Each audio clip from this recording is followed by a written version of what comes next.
কি প্রোগ্রাম আপনাদের? আজকে আমাদের বিদ্যালয়ে বসন্ত উৎসব পালিত হচ্ছে। কি প্রোগ্রাম থাকছে এখানে?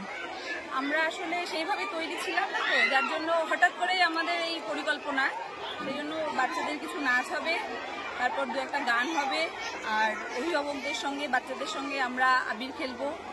আজকে মানে সম্প্রীতির রং যেন সবার মনে লাগে, সেই করে তারপর মিষ্টি মুখ করে আজকের অনুষ্ঠান শেষ হবে।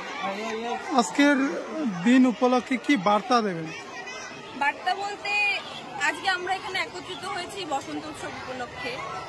আর এই বসন্ত উৎসব ঋতু রঙের শেষ সময়, একদম ঋতুর যখন শেষ তারপরে সেটাই বসন্ত উৎসব। ঋতুরাজ বসন্তর পরে আমরা গ্রীষ্মকালে যাব। সেখান থেকে বসন্ত উৎসবের এই মানে বাঙালির যে 12 মাসে 13 পার্বণ, সেটা বসন্ত উৎসবও তার মধ্যে একটা।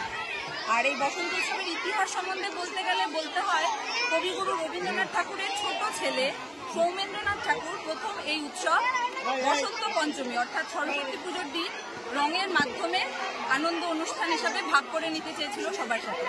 পরবর্তীকালে সেটাই পরিবর্তিত এবং পরিমার্জিত হয়ে রবীন্দ্রনাথ ঠাকুরের হাত ধরে পুনরায় বসন্ত উৎসব উপলক্ষে শুরু হয়, যেটা আমরা সবাই জানি শান্তিনিকেতনে এটা বিশেষ করে পালিত হয়।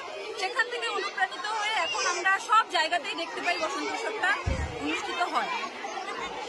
কি নাম আপনার, কোন দায়িত্বে আছেন? আমার নাম মৌমিতা পাল সূত্রধর, আমি বিদ্যালয়ের অ্যাসিস্ট্যান্ট টিচার।